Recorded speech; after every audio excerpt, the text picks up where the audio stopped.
মামা একটু বিরিয়ানি বানাবে, আমার ভালো লাগে।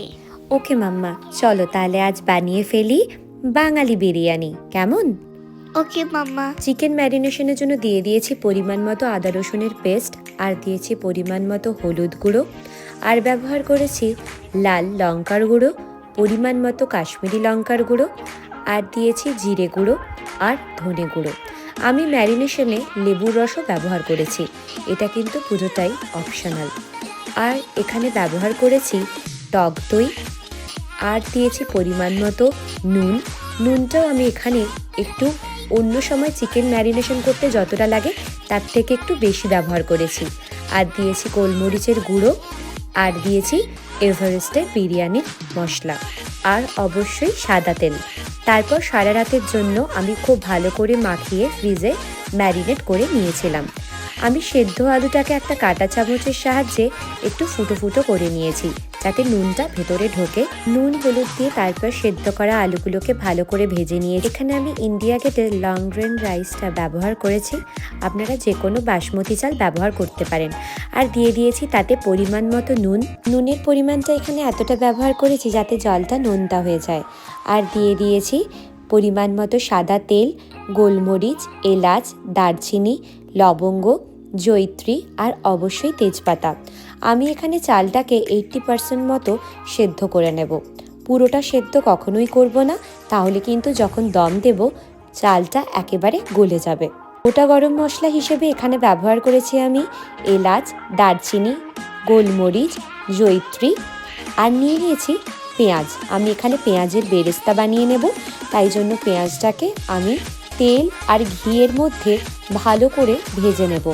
আমি এখানে বেরেস্তা বানানোতে একটু ঘিয়েরও ব্যবহার করেছি, যাতে স্মেলটা খুব ভালো আসে, এবং লাল লাল করে আমি বেরেস্তাটা বানিয়ে নেব। আমার বেরেস্তা দেখুন অলমোস্ট হয়ে এসেছে। আমি সেটাকে তুলে নিয়েছি একটি পাত্রে, এবং এখানে যে গোটা গরম মশলাগুলো নিয়েছিলাম আর তেজপাতাও তার সাথে আমি নিয়ে নিয়েছি। একটা পাত্রে নিয়ে নিয়েছি পরিমাণ মতো ঘি আর তেল, তার মধ্যে দিয়ে দিয়েছি গোটা গরম মশলাগুলো, এবং তার মধ্যে ভালো করে আমি ম্যারিনেট করা চিকেনগুলোকে ভেজে নেব, এবং বলতে পারেন কষিয়ে নেব। আমি কিন্তু এই কষানোর সময়ই বেরেস্তার ব্যবহার করব। আমার দেখুন তেল বেরিয়ে এসেছে, এবং চিকেনগুলো কিন্তু অনেকটাই ভাজা হয়ে এসেছে। এরপর আমি অ্যাড করেছি আমার ভেজে রাখা বেরেস্তার কিছুটা অংশ। বাকি বেরেস্তাটা আমি ব্যবহার করব বিরিয়ানিতে সাজানোর সময়। এখানে আমি গরম জল অ্যাড করেছি, এরপর আপনারা ঠান্ডা জলও অ্যাড করতে পারেন। এরপর আমি এর সাথে সংযোজন করে দেব আলুগুলোকে, আর আলুগুলোকে ভালো করে মিশিয়ে নেব, আর দিয়ে দেব পরিমাণ মতো নুন, আর দেব চিনি।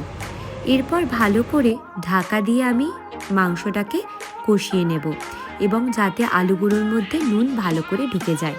আমি এখানে এভারেস্টের বিরিয়ানি মশলা ব্যবহার করেছি, আপনারা যে কোনো ব্র্যান্ডের বা বাড়িতে বানানো বিরিয়ানি মশলাও ব্যবহার করতে পারেন। এরপর একটা পাত্রে নিয়ে নিয়েছি দুধ, এবং তাতে দিয়ে দেব কিছু পরিমাণ কেশর, এবং সেটা মাইক্রোওয়েভ করে নেব। মাইক্রোওয়েভ করা গরম দুধের মধ্যে দিয়ে দিয়েছি পরিমাণ মতো কেওড়া জল, আর দিয়েছি 1 ফোঁটা মিঠা আতর, যাতে বিরিয়ানির গন্ধটা পুরো বাঙালি বিরিয়ানির মতো হবে। নিয়ে নিয়েছি একটা অ্যালুমিনিয়াম ফয়েলের কন্টেনার, যার মধ্যে বিরিয়ানিটা সাজাবো। আর এখানে বিরিয়ানি সাজানোর জন্য যা যা উপকরণ লাগবে সবই আমার রেডি হয়ে গেছে। আমি প্রথমে অ্যালুমিনিয়াম কন্টেনারের মধ্যে মাংসটার একটা লেয়ার বানিয়ে নিয়েছি, তার মধ্যে দিয়ে দেব একটু কেশর দুধটা, এবং তার উপর দিয়ে দিয়েছি আমার বাসমতি চাল। আমি চালটাকেও খুব ভালো করে সাজিয়ে নেব। আমার কন্টেনারটা আকারে একটু বড়, তাই দুটো লেয়ারেই হয়ে যাবে। তার উপরে দিয়ে দিয়েছি পরিমাণ মতো কেশর দুধ, আর দিয়ে দিলাম গরম করে রাখা ঘি। আমি এখানে গরম ঘি ব্যবহার করেছি, যাতে স্বাদটা দ্বিগুণ হয়। আর উপর থেকে দিয়ে দিয়েছি বেরেস্তা, আর দিয়েছি হলুদ রঙের ফুড কালার, যাতে রঙটা দোকানের মতো হয়, এবং পরিমাণ মতো লেবুর রস এখানে একটু ছড়িয়ে দিয়েছি চালটার ওপর, আর দিয়ে দিয়েছি ডিম আর বিরিয়ানি মশলা। আমি ওপর থেকে একটু নুনও স্প্রিঙ্কল করে দিয়েছিলাম। তারপর একটা অ্যালুমিনিয়াম ফয়েল দিয়ে মুখটা ভালো করে বন্ধ করে দেব, এবং 425 ডিগ্রি ফারেনহাইটে প্রায় আধা ঘন্টা থেকে 45 মিনিটের মতো আমি এটা ওভেনে দম হতে বসিয়ে দেব। আমি কিন্তু ওভেনটাকে 15 মিনিট মতো প্রিহিট করে নিয়েছিলাম, এবং তারপর আমি বিরিয়ানির এই কন্টেনারটাকে ওভেনে দিয়ে ভালো করে প্রায় আধা ঘন্টা থেকে 45 মিনিটের মতো দম দিয়ে নিয়েছি।